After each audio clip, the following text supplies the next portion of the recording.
New York City, city of dreams, fortunes, and second chances.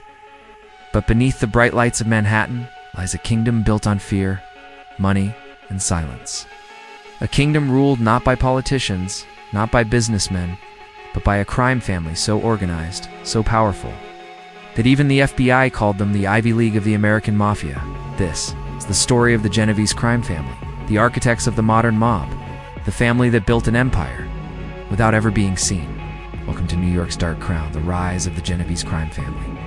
Before the Genovese family existed, before New York even knew the word mafia, there was just chaos. The early 1900s belonged to violent street gangs, Sicilian cliques, and neighborhood bosses all fighting for scraps. But everything changed when one man arrived in America, Giuseppe Joe, the boss, Mafia.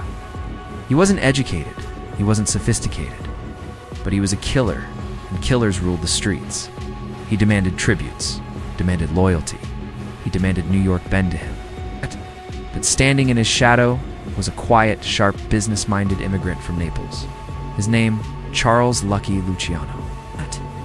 Luciano saw something Mafia didn't. He believed crime should be run like a corporation, not a street war. The stage was set.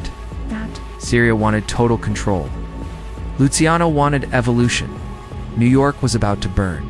It's the most violent mob war in American history began in 1930. Two sides, two visions, two families. Joe, the boss, Mafia, versus Salvatore Maranzano, the Castellammarese Sicilian Don. Bodies fell daily. Kidnappings, shootings, bombings in daylight Manhattan. It was pure mayhem. But behind the scenes, Lucky Luciano was playing chess. He pretended to support Mafia, but was secretly negotiating with Maranzano. Luciano realized something critical. In war, there are no winners, only survivors. And so, the betrayal began.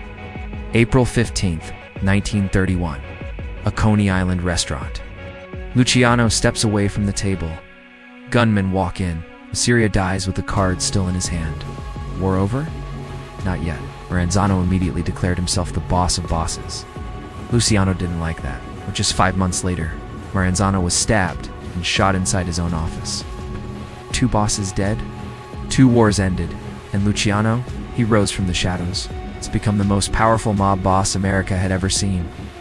After the war, Luciano completely reshaped the American Mafia.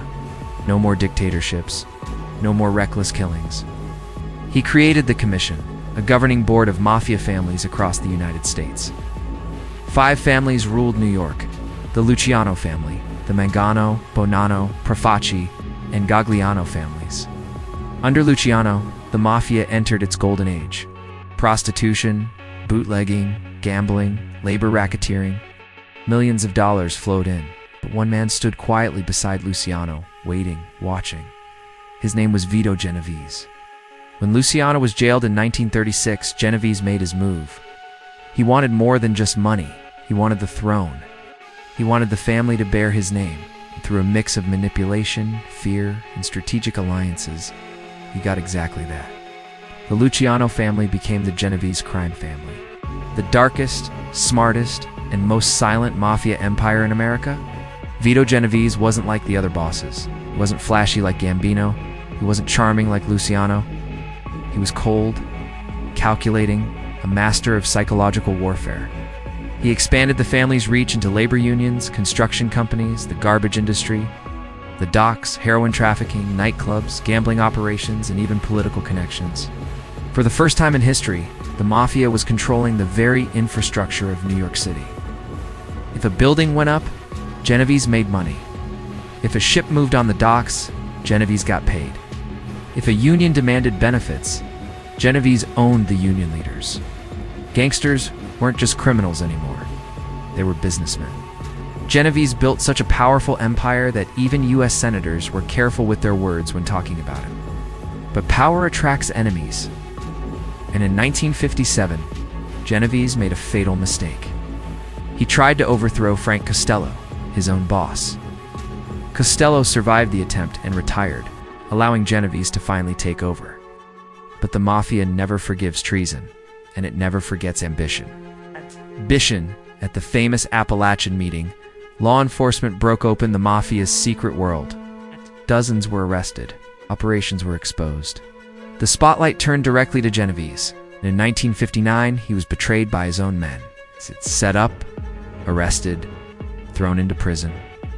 But even behind bars, he still ruled the family. The Genovese crime family had become a monster, one that no prison walls could contain. After Genovese died in 1969, the family needed someone unpredictable, someone no one could manipulate. They chose perhaps the most unusual man in Mafia history, Vincent the Chin Gigante, a former boxer, a ruthless enforcer, and a silent puppet master. But Gigante was different. He created the greatest disguise the Mafia had ever seen. He pretended to be insane. He would wander the streets in his bathrobe, mumbling to himself, acting confused. Unshaven, disheveled, his neighbors called him the Oddfather. But behind this bizarre act, he ran a billion-dollar criminal empire. Gambling, loan sharking, construction rackets, Wall Street scams, union manipulation. While other Mafia families were collapsing under RICO cases, the Genovese family just kept thriving. Why? Because their boss was invisible. For 30 years, Gigante outsmarted the FBI. It was in T until 2002 that he finally confessed the truth. He'd been faking insanity the whole time. A true Mafia legend. Even today, law enforcement admits it. The Genovese family remains the best organized, most effective Mafia family in America. They avoid social media, they avoid publicity. They avoid unnecessary violence. They don't brag like the Gambinos. They don't implode like the Colombos. They don't seek the spotlight like Hollywood mobsters. They operate in silence, deep within industries like factories, trucking, construction, waste management, loans, gambling, and now, even cybercrime. A quiet empire, just as Vito Genovese wanted. The FBI calls them the Rolls-Royce of the American mob, and in many ways, the Genovese crime family still wears New York's dark crown. From Lucky Luciano's corporate vision, to Vito Genovese's iron fist, to Vincent Gigante's incredible insanity act, one thing is clear. No American crime family shaped New York quite like the Genovese. They weren't the loudest. They weren't the flashiest. They were just the smartest. A silent empire built on blood, fear, and strategy. This has been New York's Dark Crown, the rise of the Genovese crime family. If you found this story powerful, don't forget to like, comment with your thoughts, subscribe for more dark history and true crime documentaries. Until next time, stay curious, stay aware, and remember, not all kings wear crowns. Some rule from the shadows.